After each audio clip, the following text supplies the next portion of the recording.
Our first circuit in this workout, we're gonna have a Z press. So we're gonna sit down with our legs out at about a 45, maybe a little bit less degree angle. We're gonna try to drive our feet down into the ground, pull our toes back towards us, and we're trying to lift especially hard for high up here in the hip flexors. We're trying to sit up really tall, so some extension in that thoracic spine, which is hard for a lot of folks. And we're trying to drive the knees down while we kind of lift up from here. So our quads, especially high up, our hip flexors, they're gonna be working like crazy. We're gonna have 2 kettlebells. We can use dumbbells too if you don't have access to kettlebells. We're gonna sit up tall, press high, reach, and pull back down. Press high, pause, reach high, and pull back down. Try to not let your head jut forward or your spine round. Sit up tall, press, pull back down. Press, pull back down. We're gonna do 8 to 10 there. We're gonna stand up, we're gonna have a box or a wall, whatever you have access to. We're gonna put 1 foot down, 1 foot back on the wall. I'm trying to push this wall through, or the box through the wall. I'm gonna have 1 kettlebell, and I'm gonna do 10 rows. Really feeling that shoulder blade glide around that rib cage. Feeling, getting a big reach, protract, retract. Not letting that shoulder roll forward, feeling that row. Now notice that I was on the outside of my foot for this set. Then I'll switch legs and hands. So I'll be on the outside for this set. I will then go back to my Z press. Same deal. Sitting up tall, reaching up high. When I come back to this next set of rows, I'm just gonna switch which hand has the kettlebell. I'm gonna be in the same position. Now my inside hand has the kettlebell. Same principle, I'm rowing, okay? So we'll do 4 total sets of this. And after that, we'll switch sides and switch hands again, so we'll be rolling from the inside with the other side.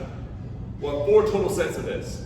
After that, then we'll, on the 3rd set, we'll switch back to the outside. On the 4th set, we'll switch back to the inside, okay? So we're just alternating. If you do 2 and 2, that's fine.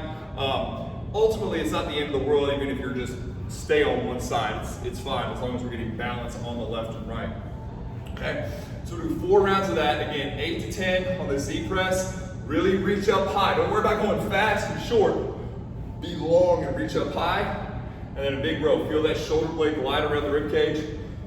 Push that wall over, push the box through the wall. Make sure those legs and those feet are very active. We'll do 4 rounds of that. After the rows, make sure to rest about 1.5 to 2 minutes. Get that heart rate back down and get ready for the next set. Our second circuit in this workout is going to be a high kettlebell squat. So we're going to hold the kettlebell up high. I like to hold the bell, especially when we get into heavier weights. Some people prefer to hold the horns like this. That's fine, but eventually that's going to limit you to how much weight you can use because of just your grip strength. So we'll have a normal squat stance, feet a little bit wider than hip width apart. Toes can turn out as much as 10 degrees. Get your abs tight. Strong exhale, creating that pressure in that abdomen, specifically that lower end of the abdomen. We're sitting down and squatting up. Pull yourself down, stand up. So notice here, the magic in this particular squat is that I'm not gonna take any breaks. I'm having to deal with a lighter weight because I'm holding up high. I'm trying to use that to keep my chest up, so I'm not leaning forward nearly as much as I would on like a barbell squat.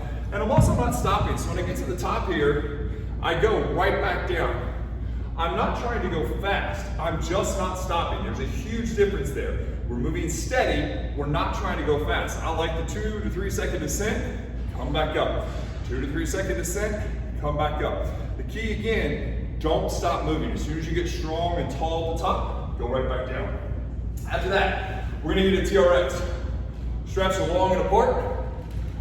We're gonna have a fun little game. We're gonna sit down in a squat. So you just got knocked over, you took a charge, good job. All right, we're gonna row ourselves up. Our teammates are helping us, and then we decide we're gonna go back down. So notice how I never come out of this squat position. My hip angle doesn't change, my knee angle doesn't change. I pull forward and I release back out. Again, as always, those shoulder blades riding around that rib cage, pulling those shoulders back, getting that chest broad. Keep those hips down. We'll do 10 to 12 there. So 12 squats, again, not stopping, continuously moving, but not fast. Steady.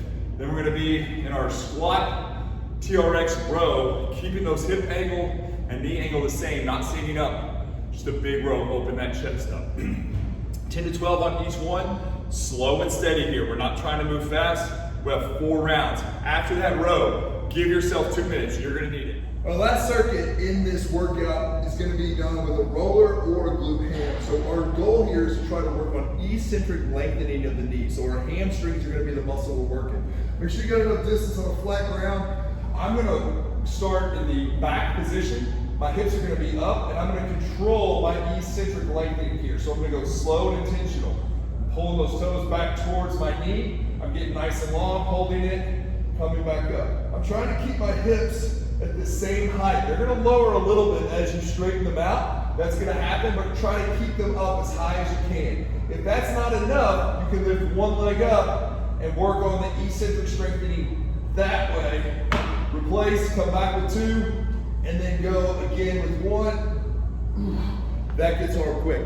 We're going to try to do 10 total with both legs, or if you do single legs, do 5 each side. After that, we're going to get 2 benches.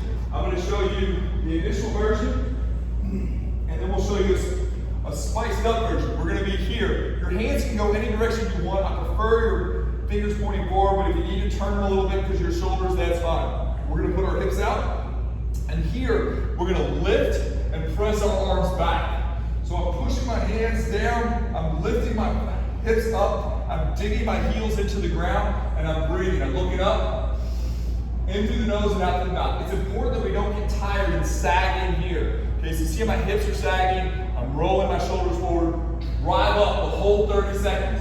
After that, we're gonna come here immediately, we're gonna press away, and then I'm pushing my hands and my feet towards one another. So right now, my feet are coming up, my hands are pushing down as I hold this position, and again, breathe in big air to the lower abs.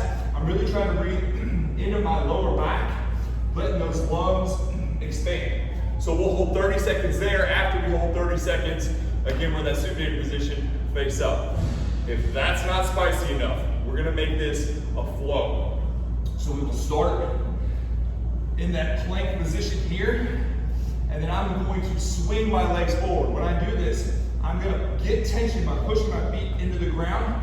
I'm gonna jump forward, land in that long position. If I don't land perfect, just reset. I'm gonna press up and jump back. Now when I jump back, I am contracting my abs, so I'm pulling my knees up in that hip flexion. I'm actually rounding my back a little bit and pulling my knees to my chest. So it's a good practice in spinal flexion, hip flexion, jumping forward. Here's your hip extension. Hold that, jump back, pause, jump forward. Lift it up, pause, jump back. Lift, pause. We'll do 10 to 12 of those. Those jack that heart rate up really quick. So again, if you're gonna do those, come back after about 2 minutes of rest to your hamstring curl. So let that heart rate come back down, get your air back. That's a super hard progression. Definitely start getting the feel for it with those planks, and then we can move on to spice it up. It's a lot of fun, great core work, great way to get that heart rate going. Have a lot of fun. Leave questions in the comment section. Appreciate you.